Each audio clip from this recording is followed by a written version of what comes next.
Сәлем достар, етті жеу қасқырдан кейін қазақ халқы екінші орында тұрады десе, ал бананды жеу маймылдан кейін екінші орында тұратын мен шығармын.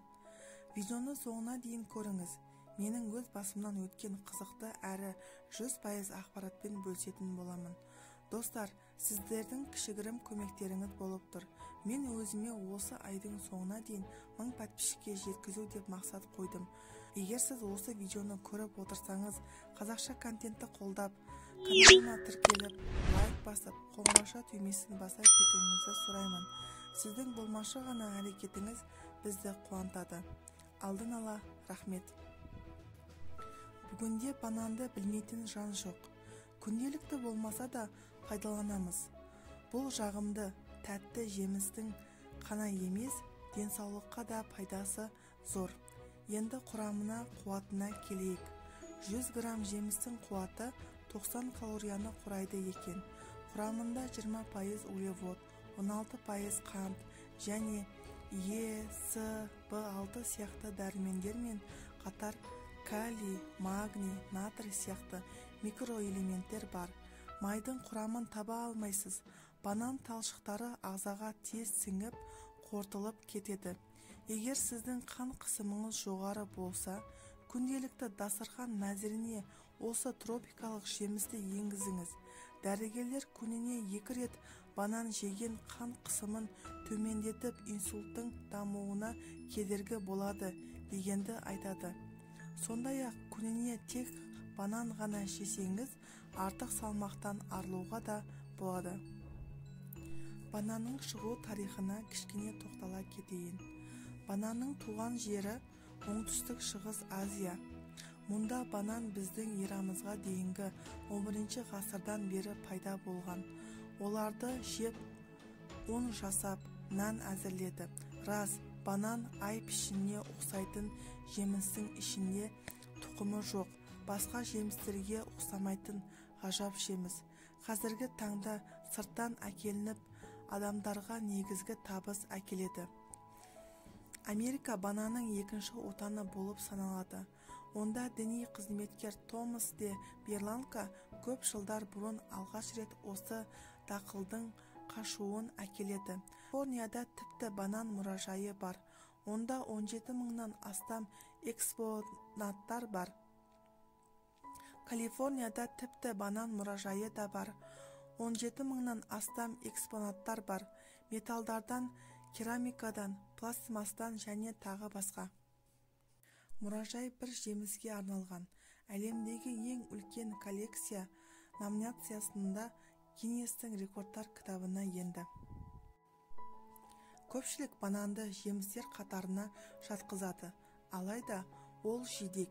Ең үлкен банан ағашының биіктігі орташа есеппен 10 метр, ал диаметрі 50 сантиметрге жетеді. Оның бір сабағында 300 бананға дейін болады. Бұл шамамен 500 келіге дейін тартады. Сары бананмен қатар қызыл түсті де кең тараған. Алайда мұндай түрі жұмсақ болғандықтан тасымалдауға жарамайды. Сейшел аралдарының бірі Маода сары қызыл және қара банан өседі. Бұл жергілікті тұрғындары үшін теңіз өнімдерімен бірге берілетін таптырмайтын гарнир болып есептеледі. Көңіл күйді реттейтін В6 дәрумені басқа жемістерге қарағанда бананда көп болады. Бір қызығы, банан диетасы да бар. Алайда оның нәрлігі картопқа қарағанда 1,5 есеге көп. Егер бананды кептірсе, калориясы 5 есеге дейін өседі. Сондай-ақ оның құрамында калий болады. Ол адамның қалыпты қысымда жүруі үшін өте қажет. Сонымен қатар калий жүрек бұлшық етін қатайтады.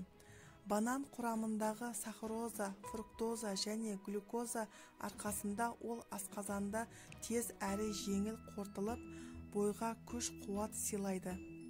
Ертеде банан жемісінің ертегі әлемнің жемісі деп атаған екен. Себебі дәм татсаң қарның тояды, әрі денсаулыққа пайдалы. Сондай-ақ шайқас ұрыстарда жараланған сарбаздар банан қабығын басып, жара тыртықтарын емдеген. Ескіде Италияда әнші әртістер тамақтары ауырмас үшін банан қабығын қайнатып ішкен екен. Үндістанда банан қасиетті тағамдарының бірі болып есептеліп, құтты қонақтардың алдына әкелінген. Еуропа елдерінің мектептерінде оқушыларға таңертеңгі және түскі ас кезінде банан береді. Себебі банан баланың ойлау қабілетіне жақсы әсер етеді. Кубада бананды етпен бірге пісіреді, ал Венесуэлада бананды қуырып күрішпен бірге араластырады. Банан Үндістан, Эквадор және тағы басқа әлемнің бірқатар оңтүстік елдерінде өседі. Бұл жемістің бірнеше сорттары бар. Біздің елде кең таралғандары Кавендиш, Гро, Мишел, Лактан.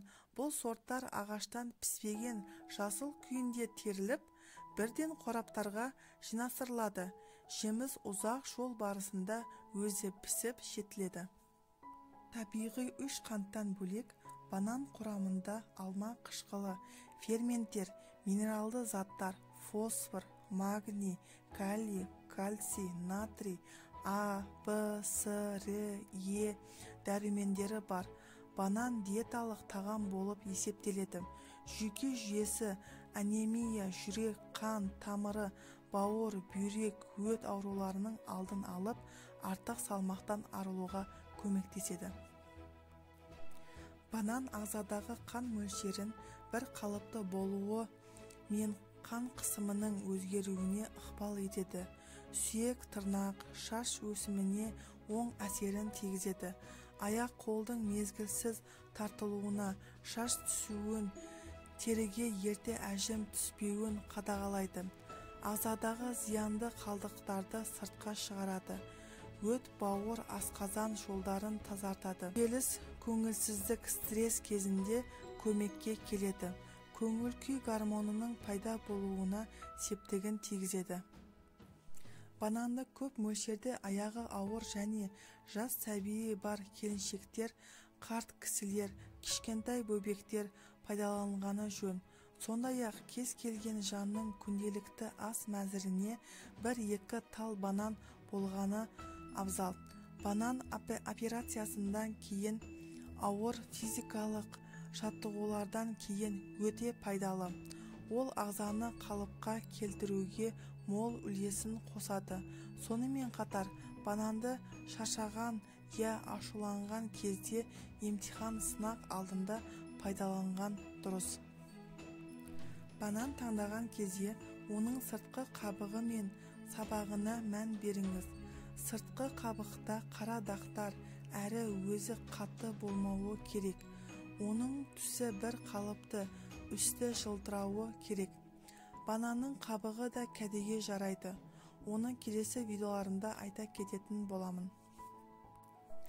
Салмақ тастағысы келіп жүрген қыз-келіншектер мұқият тыңдаңыздар. Оның негізгі 2 жолы мынандай. Біріншісі, бұл бір аптаның ішінде 3 келедей салмақ тастау мүмкіндігі бар.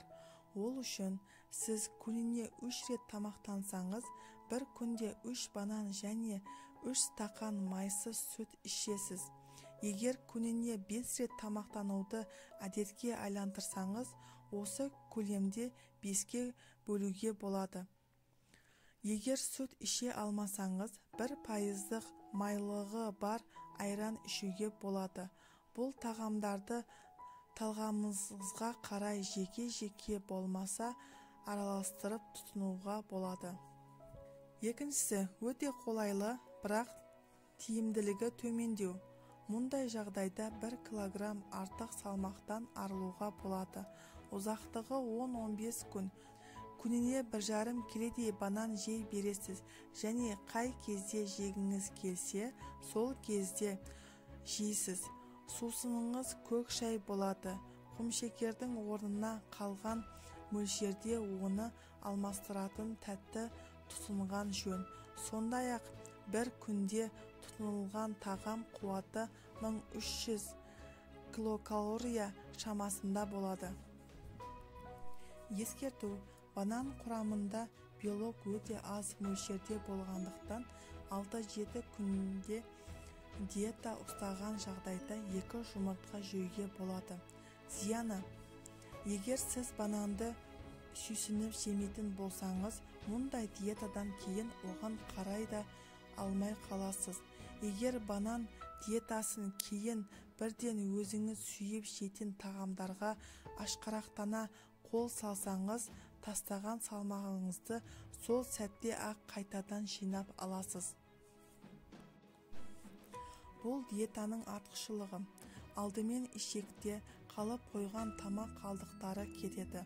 Бұл сіздің ағзадағы зат алмасуына оң ықпалын тигізеді. Теріңіз жақсара түседі. Бірақ ертеңіне майлы және тәтті тағамдар жеуді бастасаңыз, баяғы бәс қалпыңызға түсетініңіз есіңізде жүрсін. Ендеше өз басымнан өткен анық факты айтайын. 2011-2012 жылдары мен университетте оқитынмын. Бірінші курстың аяғы, емтихан жақындап келеді. Біздің емтиханда тестпен шешетін едік, ал менде мүлдем есте сақтау қабілеті жоқ болатын. Сонымен емтиханнан құладым, қатты күйзеліске түсіп кеттім.